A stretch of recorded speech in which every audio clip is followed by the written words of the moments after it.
In this particular scenario, you can see that it's more worthwhile to put that money towards your mortgage instead of investing it. Now let's jump into the first part of the analysis, which is whether it's worthwhile to put that $20,000 towards your mortgage or to invest that into your retirement. So the first part here is just taking amounts that you have inputted above, and that is your outstanding mortgage amount, which is $350,000, the amortization period, which is 20 years, which means that this is the number of years it will take for you to pay off your mortgage, the annual mortgage rate of 5.5%, and based on those assumptions, your monthly payment has been calculated to be $2,408. And keep in mind that this includes both principal and interest. And with that, we could compare it to the scenario if you were to make that lump sum payment towards your mortgage. So in that case, your mortgage will be $330,000 and not $350,000 after making that $20,000 prepayment. Your amortization stays the same with 20 years, and then your annual mortgage rate is going to be 5.5%. Now, with that, the monthly payment, so after the lump sum amount has been made, has been reduced to $2,270. And so what does that mean? Since you paid a portion of your mortgage, you are paying less monthly payments,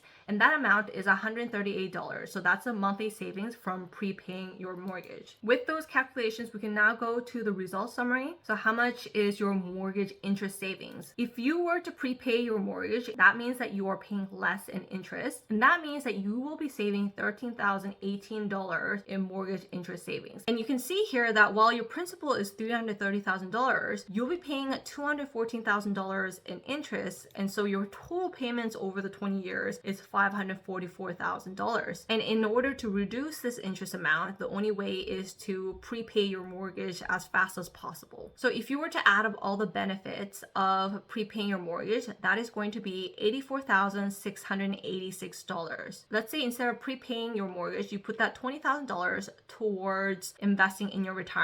In that case, your return is going to be $60,775, and you can find that in the tab here where you invest the $20,000 one time with the 7% return over 20 years, compounded on a monthly basis. Then in that case, your total interest is $60,774. And if you were to add the principal, the future value is expected to be $80,774. But in order to not double count the $20,000 lump sum payment, we're just going to be including the interest component only. So that is $60,775. So in this particular scenario, you can see that it's more worthwhile to put that money towards your mortgage instead of investing it.